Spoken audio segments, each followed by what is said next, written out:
Hello, I'm Sarah Hagen, and this is WVVH Hampton's Television. WVVH is a proud sponsor of the Hampton Classic Horse Show. The Hampton Classic features several different rings, all with different types of competition. They have hunters, jumpers, and equitation. Today we are here with Patrick Rice, who will be elaborating on his career and his experiences in the hunter division.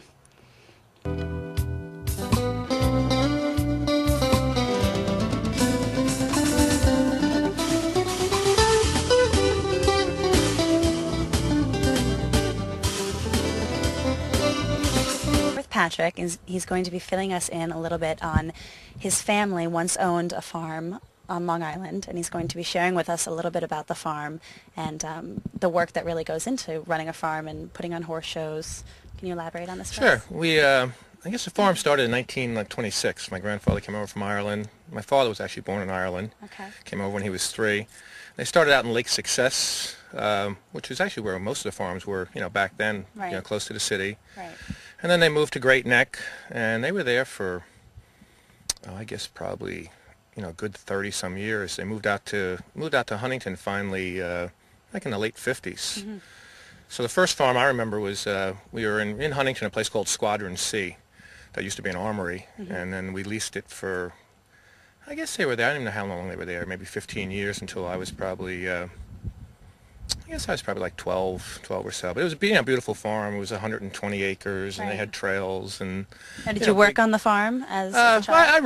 We all did. I mean, we spent our whole day there. My mom, she taught all day long, so mm-hmm. we'd basically go to the barn at 8 o'clock and stay there till 6 o'clock. So we did some work, I guess. Yeah, definitely. If you're living on the farm. We rode a lot. We rode a lot and stuff like that. And all my aunts and uncles were there, so mm-hmm. we. Now tell me a little bit about your transition to the eastern end of Long Island. How did you make your way out here? Now you're teaching and you're a competitive rider out here. Tell me a little bit about that. Well, even way back then, there was a guy, Bill Thomas, Thomas School. Mm-hmm, mm-hmm. He moved to Huntington like in early 50s, and people thought he was crazy. He's going all the way to Huntington. I mean, they thought he was right. nuts. So same with us. We were in Brookville, and forever, Brookville, Huntington, that whole area was really mm-hmm. where the horses were. And we used to come out here. We actually started coming out here to horse shows, I mean, besides the Hamptons, but like Jan Sue, Doug Warner used to have horse shows. Okay. He'd have horse shows like on a Friday night, and we'd come out here, and it seemed like we were going far away to the end of the world. Back then, the expressway didn't even go out here. The expressway used to end back, I remember, like exit 62, and then you would get off and you'd go on for 25 mm-hmm. or 25. So the Hamptons seemed like too far away. Further away. You made it out a little. But then I guess late 90s, the horses really started to move out this way. They built Sag Pond, they built Meadowview, they built all these new barns started getting built out mm-hmm. here, and the horse population really, a lot of the farms in Huntington were getting sold for houses mm-hmm. and. So we kind of saw that it was sort of heading this way. The Hampton Classic was starting to become a major horse show. Right. Probably by the mid '90s, it was really getting much bigger right. out here, the whole industry. So we did a little of both. We were in Brookville, and then we came out here. So when you first came out here as a teacher, where were you stabled? Where did you work from? We went to Applewild. Wendy and Larry Schmid. So we were at Applewild for a little while, mm-hmm. and then eventually within a couple of years, we finally moved out here. Very nice. Totally. Now, there's a large connection between the Topping Riding Club and the Hampton Classic, and you've competed at the Hampton Classic both here and where it is today. In the early 1900s, it kind of struggled a little bit becoming a horse show. Between the World Wars, it stopped and started again, and in 1971, it came here to the Topping Riding Club for a couple of years before it then moved to Dune Alpin. In 1982, I believe, is when it moved to its location today, in Bridgehampton on Snake Hollow Road. Can you tell us a little bit like what it was like competing at these different shows at the different grounds, how they compared to each other? Well, I guess when it very first started, it was certainly not what it is today. I mean, today, it's different than any other horse show. It's special, right. It's world class, the venue, right. Everything about it. There's so many even A horse shows we go to, and they're sort of similar, and this one really does stand alone. Back when it started, like here in the early days, it really was just kind of another horse show. No one really knew what it was going to grow to be, and what it turned out to be. So, mm-hmm. and then even at the early days at Dune Alpine, again, it was a nice horse show, but mm-hmm. it was just a horse show that we did. And then finally now with the current grounds, it's just a phenomenal show. Beautiful. Can you tell me how you got involved with the hunter division in particular? Well, as kids, we started out. They didn't have nearly the divisions they have nowadays. So we started out, we did the small ponies, the large ponies. Mm-hmm. And then pretty much you went right to, they actually had maiden, novice, and limit, but after that you went right to junior hunters. Right. So they weren't really, you know, the emphasis wasn't as much on the jumpers back then growing up, you know, as it is now. And today you're still very involved, very competitive with the hunters. Yeah, I mean, I do both. I like the jumpers. If I had more jumpers, I'd do it. Right now our business is, you know, more hunters and more, you know, now it's evolved to where children's hunters, adult hunters. I'm here with two lovely little girls at the Topping Riding Club. Will you be competing at the Hampton Classic this year?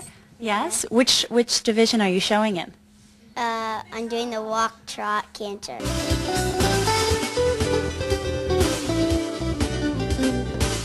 What are your names? Julia and Grace. And Grace. All right, well, we'll see them at the Hampton Classic. Bye.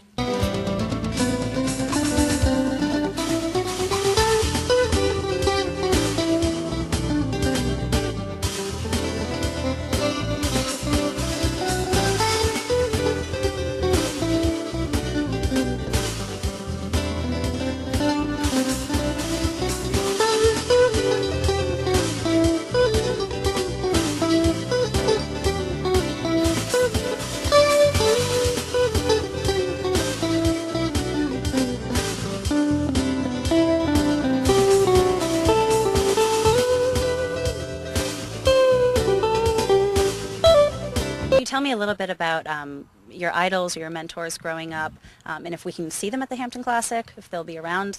Or... Yes, let me see if some of them are still alive. Yes. I guess in the beginning, you know, back then the jumper riders, or all the riders did jumpers and hunters both. I mean, the really top riders did both equally. Nowadays it's become so specialized. So like when I was a kid growing up, I mean, Rodney Jenkins was, you know, I mean, probably one of the great riders of all time, Right. just a really natural rider. I mean, you know, going back even a little further, like, you know, we used to go to the Garden when the Garden was, you know, a big horse show. Right. And, you know, back then the jumpers, Billy Steinkraus and Frank Chapeau, you know, watching those guys. And then I get George Morris actually, you know, Yep. did a fair amount, you know, for me. I'd known George since I was a kid. And you've known him as a teacher, you can really relate to him. I'm yeah, sure. and actually when I'd been on Long Island for a number of years, had a business going, and, you know, was sort of feeling that, you know, I wanted to go out and do a little bit more. I'd been on Long Island, I'd kind of done, not everything I could, but I thought I'd done a lot. A little bit more is good. So George was giving a clinic out at actually Oldfield, the old North Shore Horse Show Okay. grounds, and I asked him about, you know, maybe going to work for somebody, and he actually set me up with Bernie Trowrig, and so I went out and actually worked for Bernie for 2 years, and that's probably where I learned the most about just teaching, having a system, you know, Right. being organized. I mean, he was so Right. meticulous about everything he did, and a great rider. And when I was out there, T. Whitehead was out there, and T's one of the top hunter riders in the country now. But, you know, Bernie really had a system and just a great rider. Right. Someone great to learn from. He was, as a young kid, he won the medal McClay finals, both. One of the few people to do that. Yes. When he won the medal finals, his trainer couldn't make it that day. So he went to the medal finals on his own and won the medal finals without a trainer. Wow. I mean, could you imagine? Quite impressive. Someone Quite doing that impressive. nowadays. I know. And then he did 3-day. He was on the team for the 3-day Olympics. He went to the World Championships in Right. show jumping. So that's, Very impressive person Yeah, yeah. to observe. Now, can you tell me what you think your greatest challenge will be at this year's Hampton Classic? I guess this year the greatest challenge. We have a lot of now, you know, younger kids and, you know, adults who don't show, you know, 50 weeks out of the year. Right, You know, so right. for them this is sort of a little bit overwhelming, especially, you know, even more so the kids. Well, that's what's nice about the Hampton Classic. It's a local show that you don't necessarily have to be competing all year. It's in your backyard. You can go over there and really enjoy yourself. Now that is a nice thing. It's easier certainly for our clients, you know, sort of being a home show. So they're a little more familiar, a little more relaxed. You know, they stay in their own. And then we get to go over there.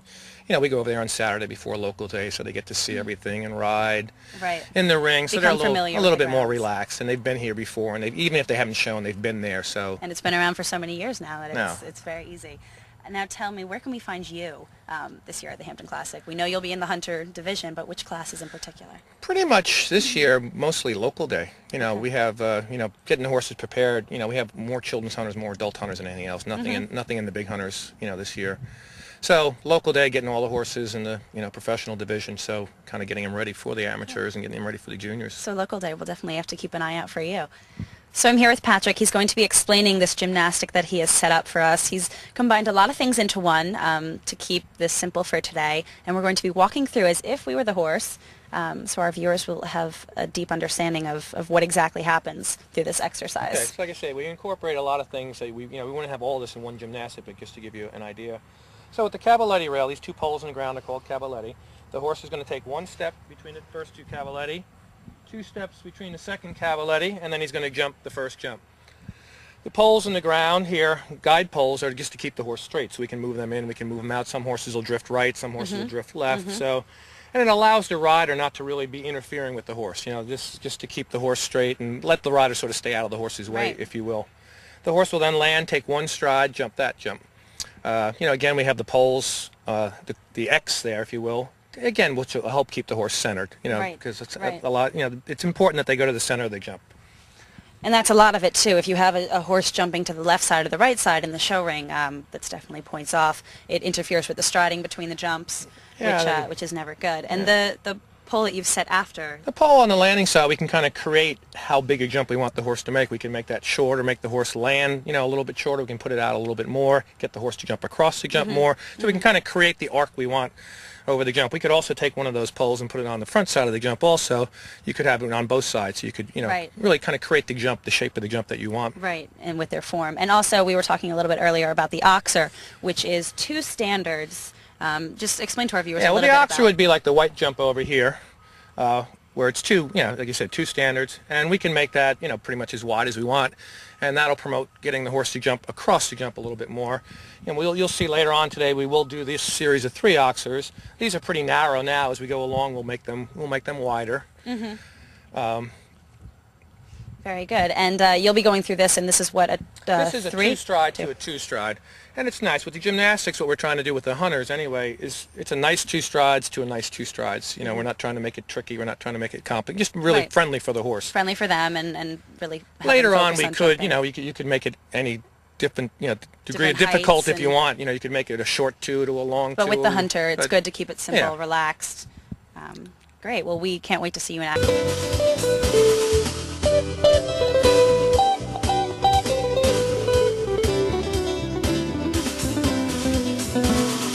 Start out with this little gymnastic.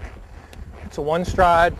It's a little bit on the short side, so I'm going to ride in a little bit easy. Oh. I think just halt on a line here.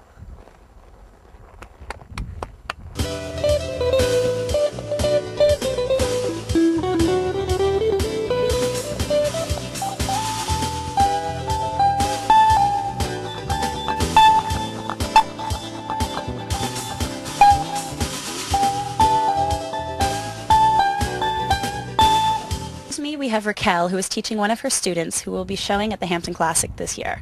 She's practicing the cavalettis, which ultimately helps the student and the horse get ready for the jumps. Once she's managed and mastered the cavalettis, the pace, and the distance to the rails on the ground, she's then ready to go over the jumps.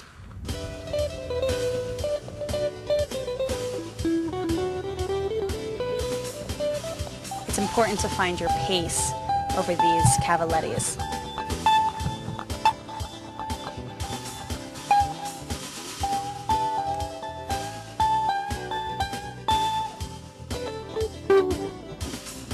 Elaborate for us a little bit about the differences, the physical differences while riding and with the horse between the jumpers and the hunters. What is the big difference between the 2 divisions? What I find so hard in the hunters, some people you think is the hunters harder or the jumpers harder, and I kind of go back and forth on that. Each have their own difficulties. But the hunters trying to do everything, being so precise, so accurate, getting the horse to, really to be perfect. You want to go in the ring and have the horse jump 8 perfect jumps, and he can't swap, and he can't, be crooked, and he's got to be quiet, and he's got to be relaxed, keep the same canter all the way around the course. I think trying to do that, same takeoff to every jump, it's just hard being, that accurate and that precise. Picture perfect over every jump, whereas the jumpers, you have a little bit more freedom. Yeah, and even the jumpers with the horses, like now, trying to get the horses quiet enough for the hunters. The jumpers, they can have a little life, they can, buck, they can play, they can, express themselves a little bit. It's not points off in that Yeah, way. The hunters, it's, it's so hard. The horses just have to be so perfect, Can you elaborate on the jumps that are chosen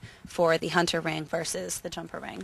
Well, in the hunters, I mean, basically, I think the best horse is supposed to win. You know, if you go, to the Classic this year and you go in the big hunter division and Scott Stewart and T, Whitehead and all those guys are riding, the best horse is going to win. Those guys find all the jumps, they're accurate. Okay. So the courses are very inviting. Like you'll see out here today, we have this course and right. The striding is set, and I understand that also with the hunt course, well, it is in fact that, a hunt, and so the jumps tend to be a little more natural, whereas the jumper ring is a little more vibrant, a little more, like you said before, lively.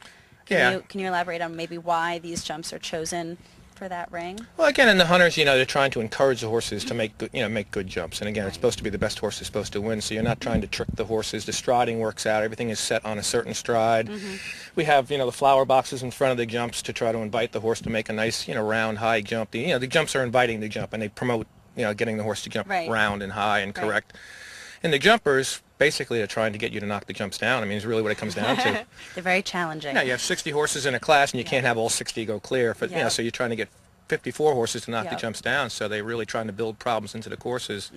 Where the hunters are not, they're not at all. And I think what's interesting too, especially where we are today at the Topping Riding Club, is that the hunter division kind of originated from the actual hunt back in the day. And here we have the natural jumps in our field, which this is one that we're on right now, a roll top that's built in to resemble kind of a natural object that you would have to hunt from one property to the next property. And I think that's what is quite unique about toppings, is that they have these built-in obstacles, these natural obstacles. And I'm not quite sure if they're still used today. Do you guys practice over these, or are they just there for show? Well, we actually practice. We have a stone wall down there and a log over there, a coop that used to be, very popular in all the hunters, and the roll top, and we do practice over them. I fell off on this roll top about 3 weeks ago. Good. Well, at least you're out here practicing on them. With the trees and stuff. Here it's it's something the horses don't see all the time. They're so used to seeing the jumps that we have out in the ring there. Right. So, but it's good. I think it's good for the horses to jump this and to take them back a little bit to their. And it really has changed. I mean, back then, you talk about fox hunting and stuff. When I was a kid, our junior hunters, they were our fox hunters. When the show season ended, we went fox hunting. Now people would never think of taking their top junior hunter out in the field, and it'd be crazy. Now, obviously, as you mentioned before, with the hunter division, you want to have them calm, you want to have them relaxed while in the show ring to create this illusion of, a flowing course. When you're at the show, you really don't have the turnout or the pasture to create this mood and to relax them. So what are your methods? What do you do to really set them in that mode? I mean, there's a certain amount of lunging that goes on, which, I'm not a big fan of it. It's tough on the horses, on their joints. Describe to our viewers about the lunging. Well, the lunging, basically, you take them, you can either have tack on, or they could do it in a halter. Usually we do it in tack, or they have like a lunging, rig. But it's a line anywhere from 25 to 50 feet, and you put them out on the line, and they just go around in a circle, and they just go around and around in a circle to basically get tired. Just calm them down. So it's, it's kind of tedious on the horses. It's, I say it's hard on their joints, but unfortunately, and you've said before to me in private that this is not quite your favored system, but it is done by a lot of trainers. What do you do personally to really well, the nice thing, like for this particular horse show, is we're home. What's hard when you go on the road is you don't have the turnout. The horse is so used to being out in the paddocks for 3 hours a day, 4 hours a day, and that's great for them. Now you go to a horse show, and it's a totally different environment than what they're used to at home. So for what we do for like the Hampton Classic, we'll ship over on Saturday. The horses will show Saturday or show Sunday. Some of them will come back Monday and Tuesday. Relax. Then they'll go back. So they just go back. They go as they show. So they do get here. They do get to stay. So they're not cooped up for 8 days straight. And they stay sort of in a regular routine. They get their turnout. But unfortunately, I mean, and lunging's a part of it. Riding, they have to get them quiet. So it's what we try to do a little bit too, and you can't, because a good horse is a good horse. I mean, you try to find those horses that don't necessarily need to be lunged. Makes a great hunter for an hour, prior, but. And I think the whole point of lunging too is to not completely exhaust the rider. It's a method that's done to kind of preserve your energy but still calm the horse down. Yeah, and then just from a time standpoint, if you're at a horse show, let's say you had 20 horses at a horse show, you wouldn't have enough riders to be able to get on and to work them all and ride all the horses, unfortunately. So it's okay. So we're going to start out with this little gymnastic. It's a one stride. It's a little bit on the short side, so I'm going to ride in a little bit easy. Oh. Let me just halt on a line here.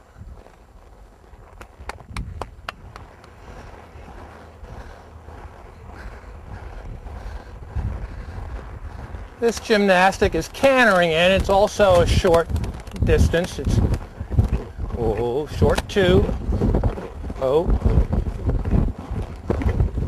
And then a short 2.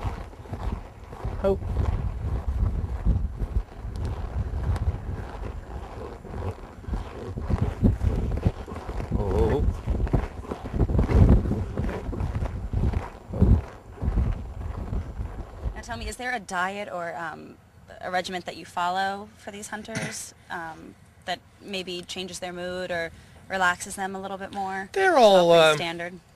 Yeah, I mean, they usually tend to get the feeds that don't get them as hot. A lot of the hunters are on pellets. We like to feed, actually I feed a lot of the hunters senior, which, it's for older horses, but it's easier, digestible, and it's, it doesn't get the horses as hot. So, and we don't give them a ton of grain. I mean, they get more hay, they get grass as much as they want to eat, but, in terms of the grain, and some of them, will tolerate it, and some of them will be fine, but they tend to get a little bit less grain than, say, the jumpers. And as far as their shoes while they're out here, competitively showing, do you prefer a type of shoe that maybe helps them jump better, or is it all also very standard? Again, the good hunters are the good movers. Usually go in aluminum shoes. They're lighter, they move better. The trouble with the aluminum shoes is they're not as strong as the steel shoes, so some of the horses' feet don't hold up as well. So what we'll try to do sometimes is put them, like they'll go in aluminum shoes for the Hamptons or for the summer series, and maybe if you go to indoors, they'll go in aluminum, and some of the rest of the time we'll try to keep them in steel. Change them on and off so it's not, doesn't get so tired. Some people will actually pull the shoes right at the in-gate. You'll see that this week at the Hamptons. Right before they go into class, they'll pull the shoes right off for the hat class. Interesting, very interesting. But that's if you have one who you really think is going to win the hat. Right, I mean, right. Now, can you tell me a little bit about how we've talked about it slightly, about how it's judged, maybe the conformation of a horse for our viewers? They have the one conformation division, or the green conformation, the regular working conformation, and then actually in the ponies they also have a conformation class. So they perform in the ring jump, and then they line them up for conformation, and the judge just looks and really sees how well they're put together, and what their make is like. And he can move them based on their conformation. It's it's a percentage. Now, so the spectators can understand this at the show. You will be seeing in the hunter division the horses being jogged into the ring with maybe just their bridle on, without a saddle, and this is part of the judging process. Yeah, basically just looking for soundness, and they can, if they deem the horses unsound, they'll eliminate them from the class. So in all the big hunter divisions, they'll do that. They don't do it in the children's hunters, they don't do it in the adult hunters, but the other divisions they all jog. In the big stuff. Now, can you tell me also, I have an understanding that scarring or imperfections might, kind of take away from your success. Can you tell me about your methods to prevent scarring or injury? I mean, you do everything you can, and unfortunately, sometimes they get hurt, so that's the hard thing. And I find, as much as we like to turn the horses out, and the horses love it, I almost find sometimes they get hurt more in the paddock on their own than they do when you're riding them. And, right, when they're playing and they're having fun. And, so there's only so much you can do. You can't protect them totally unless you just left them in their stall, 24 hours a day. So, they do get hurt. And now, is there special poultice or methods that you take to, tend to their joints and their nowadays they all get, there's quite a few medications that work on the joints. So pretty much the hunters, the jumpers get that, supplements they get after a hard day of showing. Yeah, they'll get wrapped usually when they jump. So we can either use poultice or we can use different liniments. As they get wrapped. Nowadays they get. There's a magnetic blanket we can use on the horses. There's whirlpools. These horses get better care. Better care than we do. Yeah, I mean, it's amazing with the technology now. Ultrasounds is all kinds of yes. Technology you can use on the horses too. So yes. they get very well cared for. Let's start out getting prepared to jump the hunter course out here. I'm going to start out with a couple of single jumps. I'll take this little roll top, a little vertical, the easy jump. Oh. Now I'll just come back on the same jump.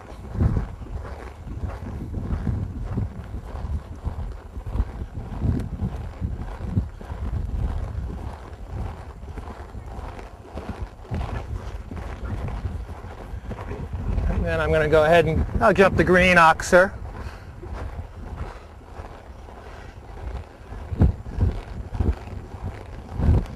It's a little easy the first time. Ooh.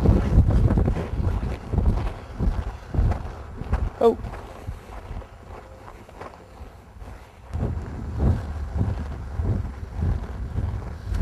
The line we're coming to now, it's actually a little bit of a short four.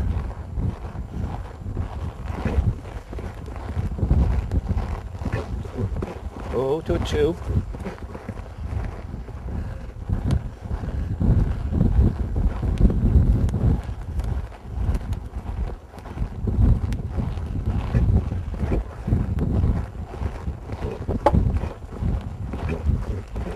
We're going to put together the whole hunter course. First jump, long approach to this roll top. Just gonna lead change. Second line is a nice 7 strides. So we're just going to try to get a normal jump in. Right up a little in the 7. 5, 6, 7. Another lead change. Next line is a broken 7. I'm going to make it a little bit direct. You know, line it up, not put too much bend in it.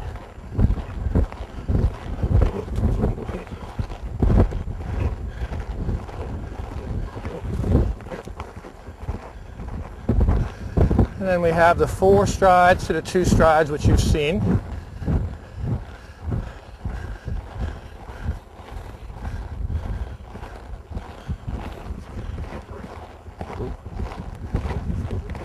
Oh. Then we finish long approach to this green oxer.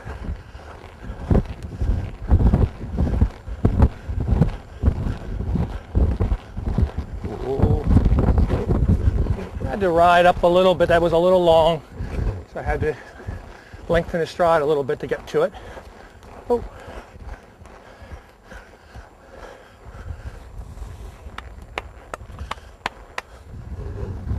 So these 2 jumps we're coming to now are more akin to what we used to see, you know, in the hunt field. You don't see these jumps in the show ring anymore, but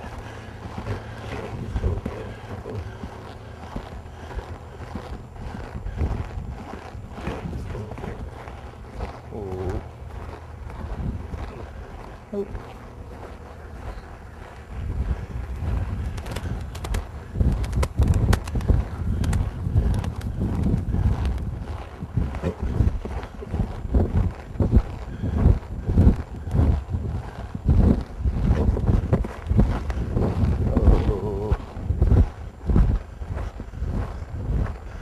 So tell me, Patrick, how was Marshmallow today during your ride? Or should we call him by his real name, Almost Illegal?